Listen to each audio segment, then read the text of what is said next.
लोकसभा निवडणुकीसाठी महाराष्ट्रातलं मतदान पार पडलंय आणि 4 जूनला लोकसभा निवडणुकीचा महानिकाल लागणार आहे। दरम्यान निकालाआधी मराठवाड्यात सध्या राजकीय परिस्थिती नेमकी कशी आहे, तसंच कुणाचं पारडं जड आहे, कुणाला याचा फटका बसणार आहे, हेच जाणून घेतलंय आमचे प्रतिनिधी रवी मुंडे यांनी।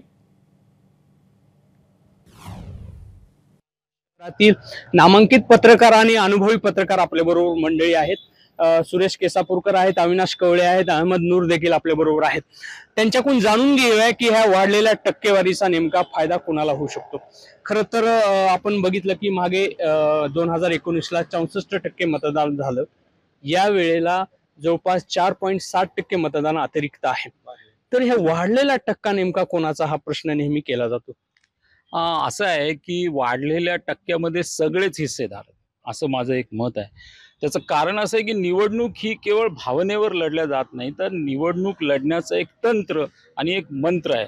आणि मला असं वाटतं की जालना लोकसभा मतदारसंघामध्ये हे तंत्र आणि मंत्र भाजपवाल्यांनी जरा चांगल्या पद्धतीने हाताळलंय।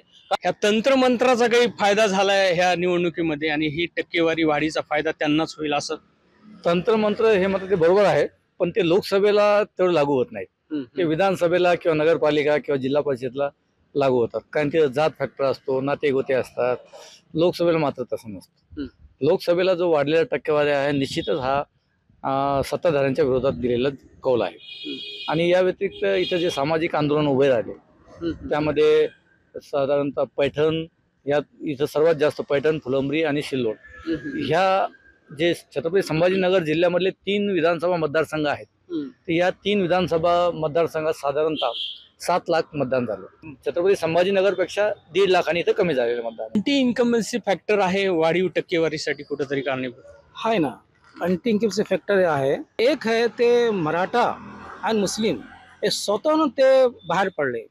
मुस्लिम का बाहेर पडले कारण काय की अँटी मुस्लिम जी पॉलिसी होती भाजपची, आणि विशेषतः प्रधानमंत्री जो स्टेटमेंट होता घुसखोरीचा, मुस्लिम घुसखोरी आहे आणि मंगळसूत्रचे स्टेटमेंट झाला, तर मुस्लिममध्ये भयभीत झाले आणि ते एक झाले आणि ते जवळपास 10 से 15% मुस्लिम बाहेर पडले आणि ते भरपूर मतदान केलं।